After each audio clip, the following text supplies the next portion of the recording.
تو ہر 100 سال کے بعد ایک مجدد کا مقصد کیا ہے کہ دوبارہ سے اصل دین کو ریوائیو کیا جا سکے۔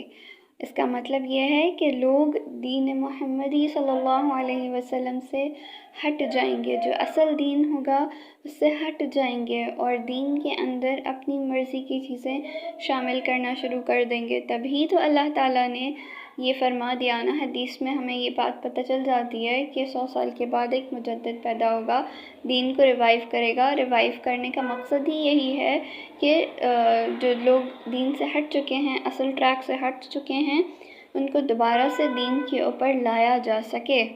اگر سبھی ٹھیک کام کریں تو پھر اس ریوائیو کرنے کے پروسیس کا مقصد تو پھر نہیں بچتا۔ تو اس کا مطلب ہے کہ لوگ ہٹ جاتے ہیں، ڈی ٹریک ہو جاتے ہیں، لہٰذا ان کو واپس ٹریک پہ لانے کے لیے آپ کو کوئی نہ کوئی بندہ چاہیے جو ان کو صحیح اور غلط کی پہچان کرا سکے۔ اب کر لیتے ہیں بات کہ ربیع الاول، جو کہ یہ مانا جاتا ہے کہ اس مہینے میں نبی کریم صلی اللہ علیہ وسلم کی ولادت ہوئی ہے، تو کیا اس کو منانے کا کوئی خاص طریقہ بھی ہوتا ہے؟ کیا اس کو منایا جاتا ہے یا کیا اس کو منایا جا سکتا ہے؟ تو سب سے پہلے تو ہم یہ دیکھ لیتے ہیں کہ نبی کریم صلی اللہ علیہ وسلم کی تاریخ پیدائش محفوظ بھی ہے یا نہیں ہے۔ بہت سارے جو ہمارے محقق ہیں یا کہہ لیں ریسرچرز ہیں، وہ یہ بات کہتے ہیں کہ نبی کریم صلی اللہ علیہ وسلم کی جو پیدائش کی تاریخ ہے وہ کنفرمڈ نہیں ہے۔ اس کے اندر بہت ساری کنٹروورسیز ہیں، کوئی لوگ ایک ڈیٹ کی بات کرتے ہیں تو کوئی لوگ کسی دوسری ڈیٹ کی بات کرتے ہیں۔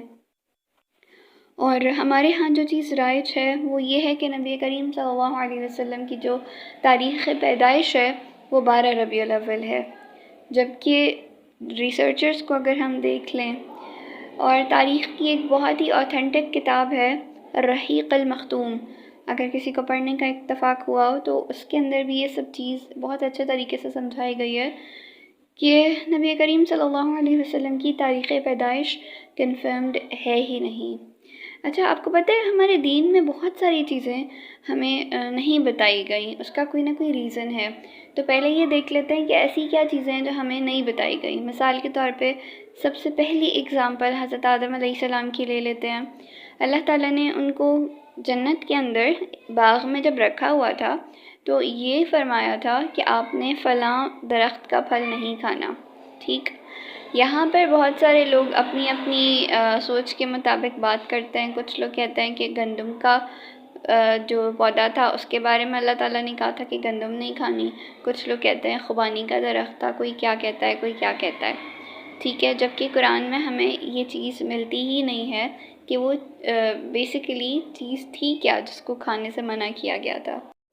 تو یعنی اللہ تعالیٰ نے وہ ہمیں بتایا ہی نہیں کہ چیز کیا ہے نا، بس اتنا بتا دیا کہ آدم علیہ السلام کو ایک پھل کھانے سے منع کیا گیا تھا، باقی جنت میں جہاں چاہیں گھومیں پھریں، جیسے چاہیں رہیں، جو چاہیں کھائیں، بس ایک پھل نہیں کھانا۔ تو اس پھل کے بارے میں ہمیں نہیں بتایا گیا، اس کی بھی ظاہر ہے کچھ نہ کچھ حکمت ہے، کوئی ریزن ہے، اس کو ہم آگے چل کے دیکھتے ہیں۔ دوسری مثال ہم دیکھ لیتے ہیں اصحاب کہف کے بارے میں۔ اصحاب کہف کے بارے میں بہت سارے لوگ اس ٹائم پہ گیس کیا کرتے تھے کہ کتنے لوگ تھے وہاں پر۔ تو اصحاب کہف کے بارے میں سورہ کہف میں اللہ تعالیٰ فرماتے ہیں کہ کچھ لوگ کہیں گے وہ 3 تھے اور چوتھا ان کا کتا تھا، اور کچھ دوسرے کہیں گے کہ 5 تھے، چھٹا ان کا کتا تھا۔ یہ سب بے تکی ہانکتے ہیں۔ کچھ اور لوگ کہتے ہیں کہ 7 تھے، 8واں ان کا کتا تھا۔ کہو میرا رب ہی بہتر جانتا ہے کہ وہ کتنے تھے، کم ہی لوگ ان کی اصل تعداد سے واقف ہیں۔ بس سرسری بات سے بڑھ کر ان کی تعداد کے معاملے میں لوگوں سے بحث نہ کرو اور نہ ان کے متعلق کسی سے کچھ پوچھو۔ تو یہاں پر بھی اللہ تعالیٰ نے جو اتنی تمیز باندھی ہے اس کے بعد بھی ہمیں نہیں بتایا کہ تعداد تھی کتنی۔ جیسے میں آپ کو ایک ایگزامپل سے سمجھاؤں کہ آپ گھر پہ موجود نہیں ہیں اور جب گھر پر آتے ہیں تو آپ کیا دیکھتے ہیں کہ ڈائننگ ٹیبل پہ برتن بکھرے ہوئے پڑے ہیں، اچھا سا کچھ کھانے کو بھی بنا ہوا ہے، تو آپ اپنی امی کے پاس جا کے کہتے ہیں کہ فلاں آیا ہوگا، امی کہتی ہیں نہیں فلاں آیا ہوگا، نہیں فلاں آیا ہوگا، نہیں. تو بعد میں امی کہتی ہیں کہ آپ کیا گیسز کر رہے ہو، فلاں آیا ہے، فلاں آیا ہے، فلاں آیا ہے. بھائی جو بھی آیا ہے اپنے کام سے کام رکھو، ٹھیک ہے. تو یہاں پہ بھی اللہ تعالیٰ یہی کہتے ہیں کہ یہ سب بے تکی ہانکتے ہیں، بس اللہ ہی اصل میں ان کی تعداد کے بارے میں جانتا ہے، اور تم لوگوں میں سے بھی بہت کم لوگ ان کی تعداد کے بارے میں جانتے ہیں، اور ان کی تعداد کے بارے میں بحث و مباحثہ مت کرو. تو اس ساری تمہید کے بعد بھی ہمیں نہیں بتایا کہ کتنے لوگ تھے. جیسے امی نے بھی کہہ دیا نا کہ بھائی تم کیوں ادھر ادھر کی ہانک رہے ہو، کیوں گیسز کر رہے ہو، بس آیا تھا کوئی، ٹھیک ہے، نہ پوچھو مجھ سے اس بارے میں کون آیا تھا، تم اپنا کام کرو. تو یہاں پر بھی اللہ تعالیٰ نے ہمیں اصل تعداد نہیں بتائی. ٹھیک، اب آ جاتے ہیں بات نبی کریم صلی اللہ علیہ وسلم کی ولادت کے اوپر. تو یہاں پر بھی جو ڈیٹ ہے وہ اس لیے ہم سے چھپا کر رکھی ہے، اس لیے اس کے اندر کنٹروورسی پیدا کی ہے، تاکہ اب ہم آ جاتے ہیں سب کے مقاصد کے اوپر نا. تو ان سب چیزوں کو نہ بتانے کا یا چھپانے کا مقصد یہ ہے کہ ہمارے لیے ڈیٹس یا کوانٹیٹیز یا کون سا پھل کھایا تھا یہ چیز اہم نہیں ہے. ہمارے لیے جو اہم ہے وہ یہ ہے کہ اس سب سٹوری سے مورل لیسن کیا نکلتا ہے ہمارے لیے، اور ہم نے کس طریقے سے اس کے اوپر عمل پیرا ہونا ہے. ٹھیک ہے، تو نبی کریم صلی اللہ علیہ وسلم دنیا میں کب تشریف لائے تھے؟ اس سے زیادہ امپورٹنٹ یہ ہے کہ وہ دنیا میں کیوں تشریف لے کر آئے تھے. ٹھیک، تو بیسیکلی ہم ان پوائنٹس کے اوپر سے ہٹتے جا رہے ہیں، اور جو بے تکی چیزیں ہیں جس کا دین سے کوئی تعلق نہیں ہے اس میں غیر ضروری طور پہ خود کو انوالو کیے چلے جا رہے ہیں، اور ہم یہ سمجھتے ہیں کہ یہ سب کا سب دین ہے اور دین سمجھ کے یہ کام کر رہے ہیں. جبکہ آپ کو پتہ ہے کہ کوئی بھی ایسی چیز جو دین کا حصہ نہ ہو اور ہم وہ کر رہے ہوں تو اس چیز کو بدعت قرار دیا گیا ہے. اور بدعت کیا ہے؟ دین کے اندر رینوویشن، دین کے اندر کوئی بھی ایڈیشن.